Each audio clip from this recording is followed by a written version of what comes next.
Hey, what's up everybody? In this video, we're going to be talking about suspension adjustments on the CForce 800, the 600 as well, which will also correlate to the 500 and 400. Also, when I talk about the CForce 800 today, it'll also go for you that are not in the US that have a CForce 1000. And when we talk about the CForce 800, it's also going to go for you guys with the ZFORCE side-by-sides with the rebound adjustment shots and the bypass. So let's get to it. I hope you enjoy it. I've actually already tried to shoot this video a couple times, and I reviewed the footage and realized that I wasn't making a whole lot of sense.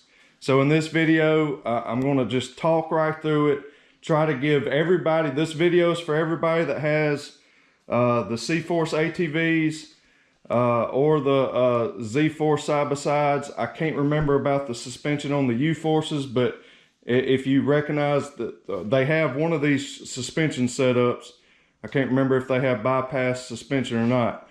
But listen, I want this to be helpful. There's not much information out there for you on the adjusting your suspension.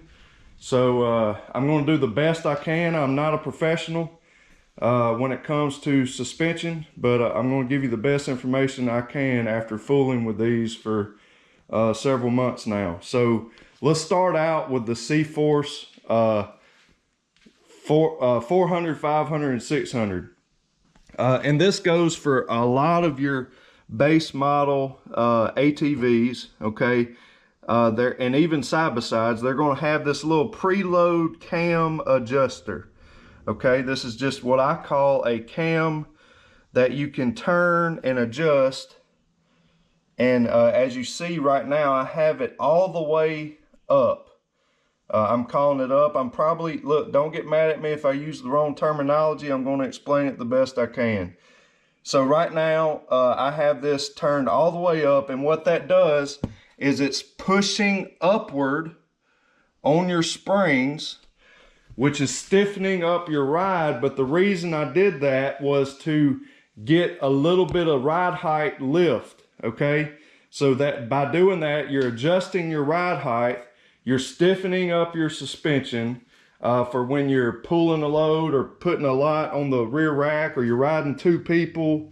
But in my case, I was running those 28-inch XM310 mud tires. And when you go mud riding and you get a lot of mud caked up in your fender wells, and you're riding a second person, your suspension will begin to sag. So to help with that, I had the cam adjusted all the way up. So let me give you just a couple of general things about suspension that's going to correlate to or go for your ATVs and side-by-sides, and not just CFMOTO. This is with Honda, Can-Am, Polaris, everybody, okay? So for those of you that are new to this, you might not understand it, how suspension works. But in order, when you go to putting lift kits, when you try to get more ground clearance, you are always sacrificing ride quality. You're taking away from the smoothness of the ride. You're taking away from the bump absorption. And you're going to make your ride rougher, especially when you start going to mud tires. Most of your mud tires have a stiffer sidewall, whereas your stock tires, like these stock tires, they have a softer sidewall, and they will give and gives you a smoother ride. When you go to these big 8-ply mud tires, or even these Roctanes, these are 8-ply. It's going to stiffen up your ride, okay? And these System 3s are real stiff, okay? So if you're wanting more ride height, just remember you're going to take away from the quality of your ride, unless you go to spending, you know, $1,500 to $2,500 on Elka suspension or something like that. But even still, we're going to stick to the basics. I'm trying to make this video apply to the average Joe, the average rider, the average consumer that's like me, just buying these machines for recreation, just having a good time with, okay? So here we go. If you want a softer ride, you're gonna have to sacrifice your ride height.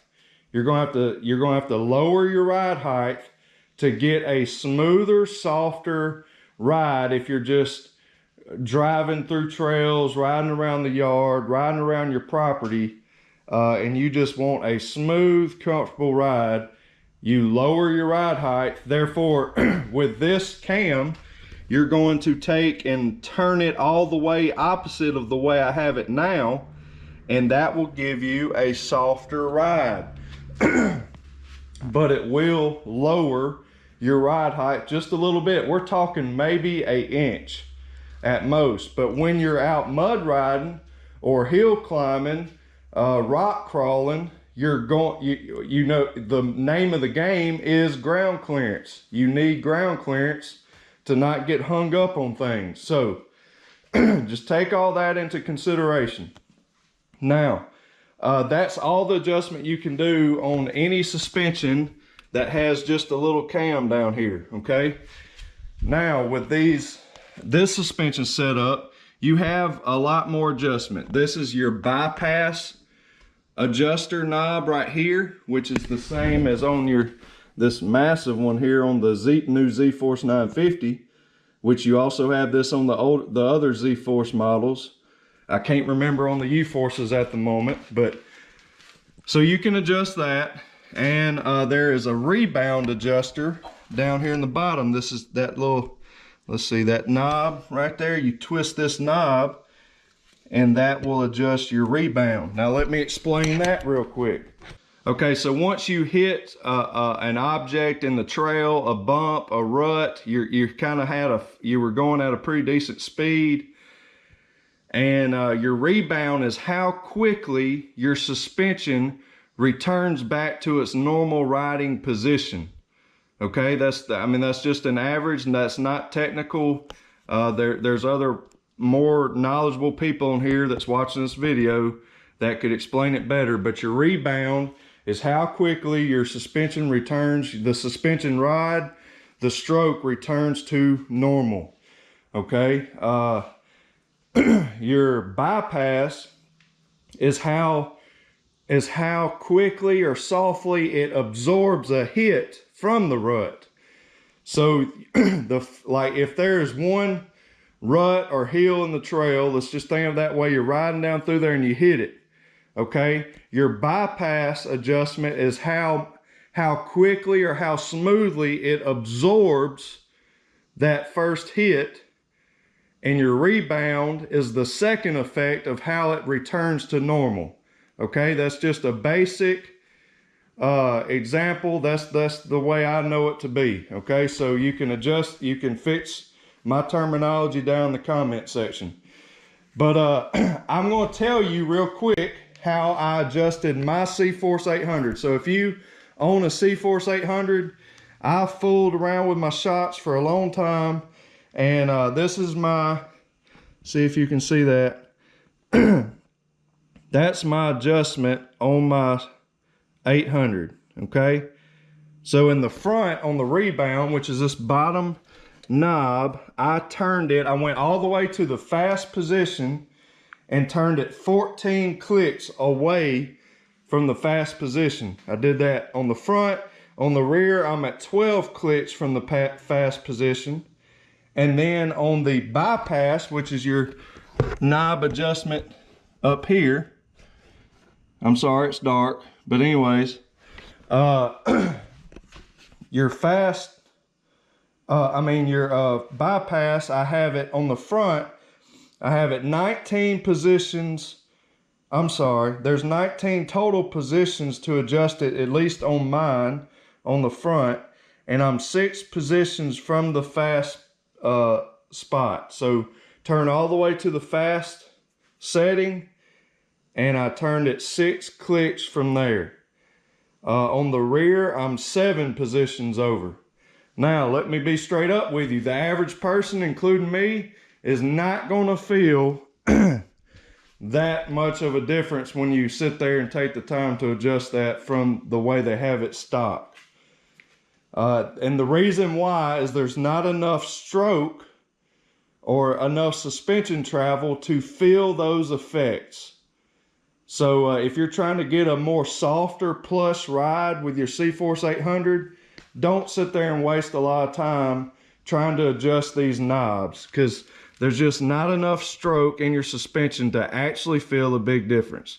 If you want a softer ride, you take your spanner wrench that was supposed to come with your kit, with your tool kit, and or you can take a big pair of channel locks, but you risk marking and scratching these up. But you unlock, you're going to want to jack up your four-wheeler. You unlock this top lock ring, and then you start decompressing your spring. So you start turning this, you want this lock ring here to go up, all right? And that's going to decompress your spring, which is going to loosen it up, and it's going to lower your ride height, and that will give you a softer ride, okay? But you're sacrificing ground clearance, and we're talking maybe an inch, okay? So you don't want to do that too much, but you need to kind of play with it and get it where you think you would like it to be at. And that goes for the same thing on the front. And here's something I want to make sure that you know. You need them to be in the same, for your safety's sake and for handling's sake. You need to measure, find you a spot. It don't matter where you measure from, as long as you measure from the same spot on each side.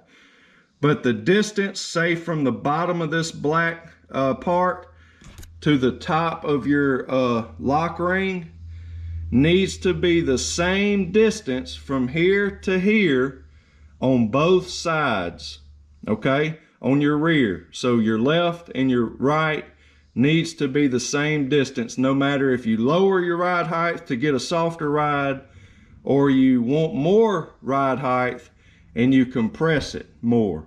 You can get more ride height just like doing a lift kit by compressing your spring. And we're not talking much, but you can do that. But remember, when you increase your ride height with your stock suspension, you're going to get a stiffer ride, and it's not going to be as comfortable. But when you're mud riding and all those things, you want as much ride height as possible. So also you got to take in consideration your angle of your axles. As you increase your ride height, when you put lift kits, you increase the angle of your axle. The more angle, the more likely you are to break an axle. Okay, so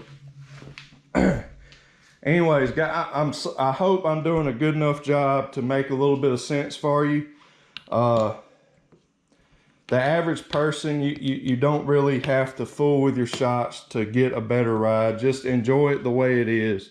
Remember, when you start changing your tires, you're affecting your ride quality. When you go to a mud tire, it's not going to ride as soft and smooth. So all those things I talked about with rebound and bypass goes for the ZFORCEs as well. They work the same way, but you actually, when you change the rebound and bypass on the side-by-sides, you will feel that effect more than you would on the CForces, because there's more suspension travel. Therefore, your adjustments have a greater effect. I hope that makes sense. I really do. I'm just trying to help anybody out that's wanting to try to make changes to their suspension. I encourage you to make small changes and always write down where your suspension was to begin with, so that way if you get things way out of whack, you can always bring it back to that starting point. Okay, so write down where your suspension's adjusted at stock. That way you can always return to the stock position in case it gets to handling weird. Okay, so here's my warning to you: adjust it at your own risk. I mean, it's not like you're gonna make it ride dangerously or something, but just I'm just trying to help you. I hope this video ain't too long. I was actually going to talk about tires and stuff in this video too, but it looks like this video went a little bit longer than I planned. So anyways, as you can see, if you've been following the channel, I'll throw this in there. I'm going from the ITP cryptids, which I absolutely love, even when trail riding. These are an awesome, very great mud tire, river riding tire. They just do everything great. They even trail ride good, okay? But as you've seen from a couple of the parts we've went to lately, there's a lot more hill climbing.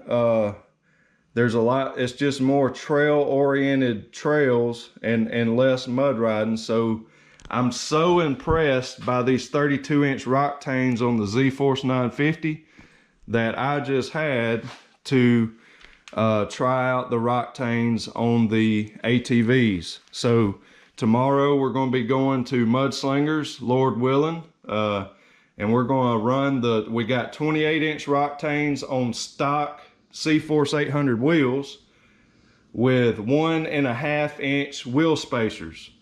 You're probably going to hear, I'm going to say the same information in another video, but this is just bonus for you. I have 30-inch 30 by 9.5 14 Roctane XR tires that I'm about to put on the 800 and try them out tomorrow, see how it does. And of course we'll be running the 32s on the ZFORCE 950. So anyways, I'm going to do this setup for a little bit. I'm not getting rid of my mud tires because I love them. We'll be using these when we go to other big mud parts, and we also got the XM 310s over there. But anyhow, my buddy Tyler is going to be, I can't wait to see how they look, but he's buying my stock tires and rims from the 950, and he's going to be putting them on his 2020 Silver 600. So that is going to look awesome. These tires are great, these Stag tires. These rims are really neat looking. It's going to look good on his silver machine. And the fact that there's only 500 sets of these in the US, the rims like this, because they only made 500 950s from what I'm aware of, he'll have a unique setup on his CForce 600. Also, just a little insert, if you're needing any of these tires, you can, if you're anywhere in the US, maybe even further, but for sure in the US, you can call Main Street Cycle with the number down in the description and order any of these tires. If you want Rocktanes, if you want the cryptids, you can get them. Even carnivores, they got carnivores, Zillas, just all the tires that I like, they have them there at Main Street Cycle. Call them. They can help you out with what size you need. Call them, tell them what you want, and they can ship them to you for free. And they have great prices. So whenever you call, let them know that you saw my video at Real Talk Powersports and that Blake encouraged you to call and order you a set of tires. Also, I got just recently upgraded my helmet from Main Street Cycle. You can get helmets at Main Street Cycle. They can ship them out to you. Also, I'm going to be trying out these Thor clear lens combat goggles. And then I got some Thor sniper goggles that they look really awesome. I'll be using them during the daytime. They have a little bit of tint to them. But you can get these goggles at Main Street Cycle. They can ship them to you for free, as well as helmet and other gear. Hey, if you're into RC vehicles, I have those. I do a lot of, actually I would do more videos on them if any of you are interested. So comment down below if you're still actually watching this video and you'd like to see me do some RC videos. Let me know and I'll do those. But anyways, I think I've rambled enough. I hope this video was helpful. I'll talk more about it in some more upcoming videos. You're going to want to see the action footage of the ATVs with the Roctane tires, and that'll be coming up soon. So anyways, I've ran my mouth enough. I pray that God blesses you and that you're safe, and I hope you enjoyed this video. Thank you to my Patreons. Y'all rock. Thank you for your support and making this possible for us to do these videos. Thank you for subscribing, for liking the videos, for commenting. That helps the videos spread out through YouTube. So thank you so much. Ride, enjoy, and God bless y'all. We'll see you in the next one.